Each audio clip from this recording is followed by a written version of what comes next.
Yo, welcome everybody to another episode of Black Man's Thoughts. Your boy Yashi Yahoo. And today we're going to be talking about the hardball at the cost of pressers. I'm up here, obviously at Lowe's. Had to get some damn air filters for the house. You know what I'm saying? Y'all know how that go. Let me see if I can turn this thing around. I don't know how to turn it around.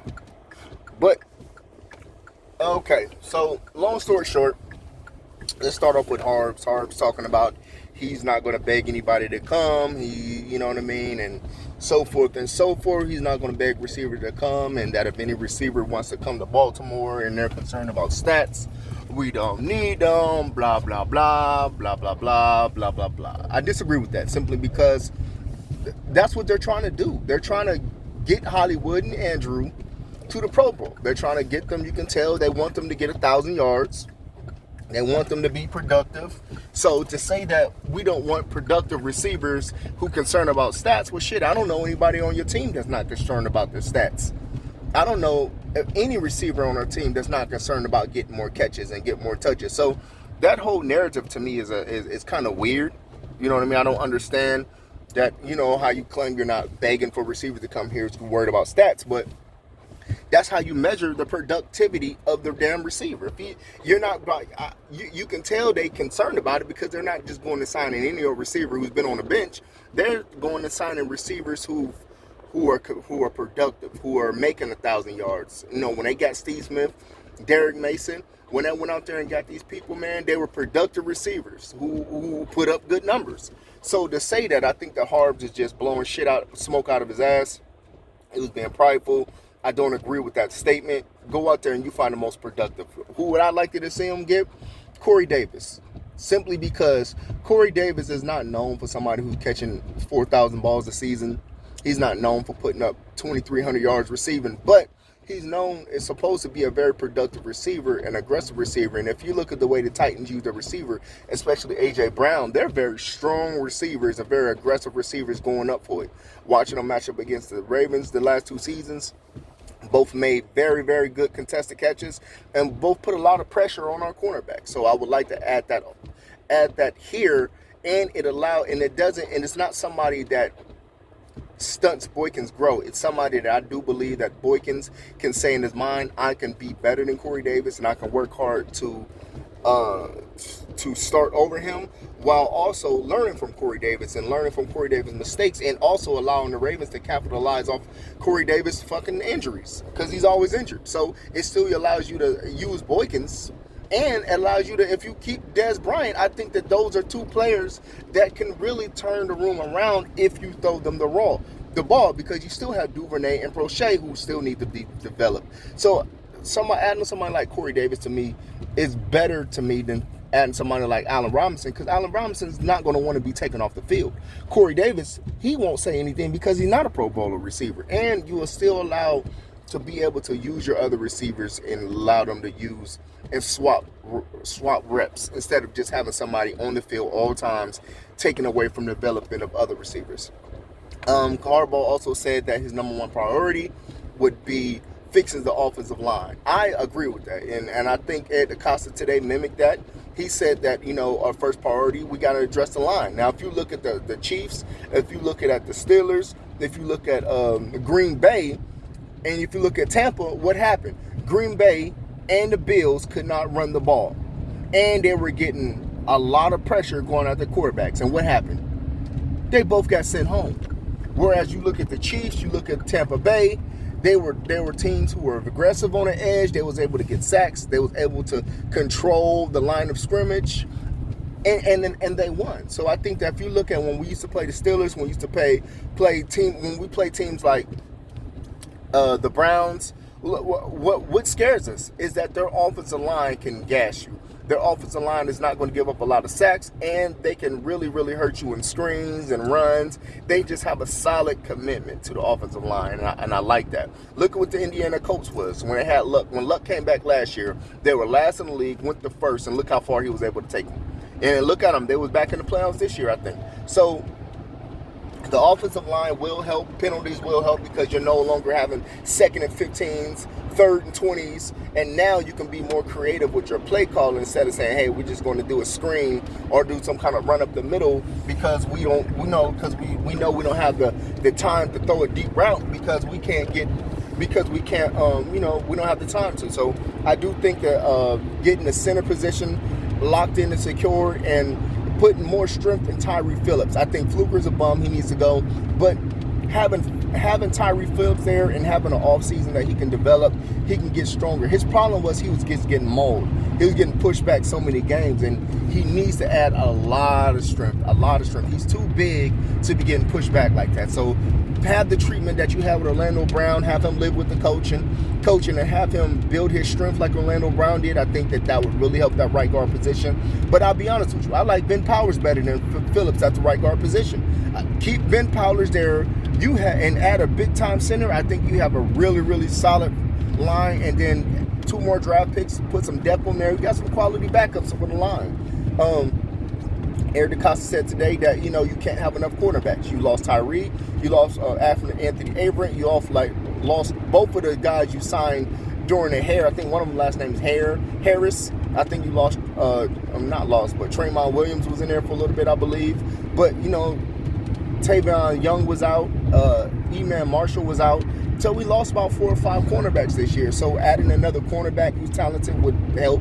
Adding safety depth, because lo and behold, Chuck Clark goes out. Then what? You have to move Deshaun Joker to strong safety, and then you'll move Geno Stone, who's also a strong safety, to what? Free safety, because he's smart. But I would add a rangy free safety to give some type of leeway, because Deshaun and Geno Stone both can play strong safety.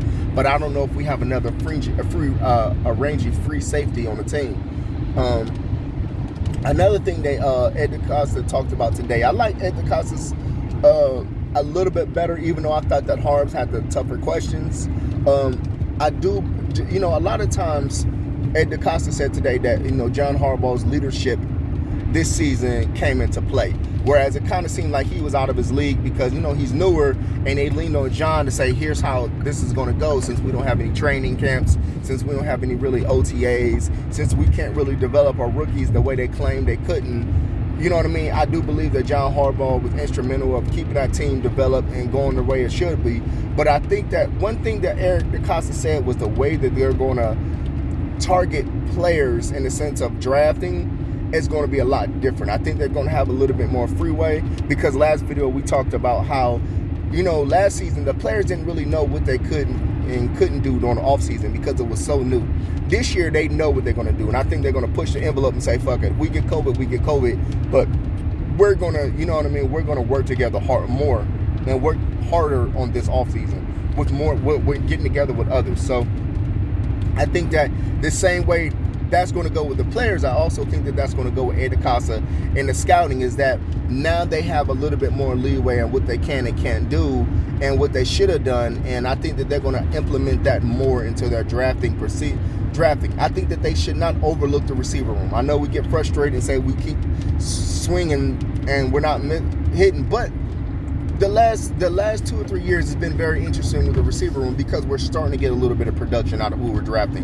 Whereas, with Ozzie, we wasn't getting anything out of Arthur Brown. We wasn't getting anything out of Sergio Kendall. We wasn't getting anything out of Yaman Figures. We wasn't getting barely anything out of Rashad Perriman. We wasn't getting anything out of Aaron Malek. We wasn't getting anything out of Jeremy Butler. You know what I mean? What's his name? Aiken, number 11. We started getting something out of him, but he's not even in the league no more, I don't think. So we're starting to get some production out of our youngins, and I like it. So let's keep the route, keep playing them. Boykins really did a great job mentally of fighting through whatever he was going through. Remember, he was getting ostracized about him not knowing the playbook.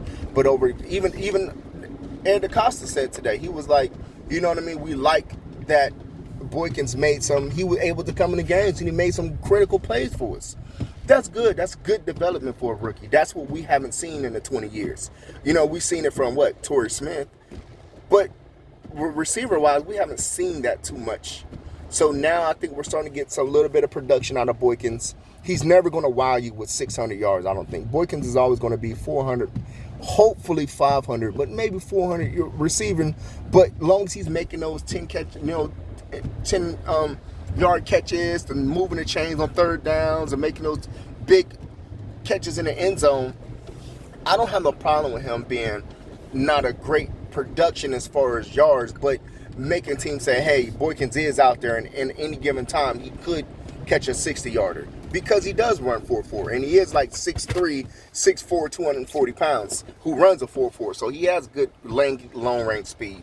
I do think that, like I said, developing the line is going to help out. And then lastly, he's talked about the penalties. I think that that's going to help out a lot, and I don't understand how this year should be better on penalties when they couldn't get a hold of it last year. So whatever they were fucking doing and couldn't get a hold of, I think that they need to see why penalties was such a problem for us throughout the whole year. It never stopped.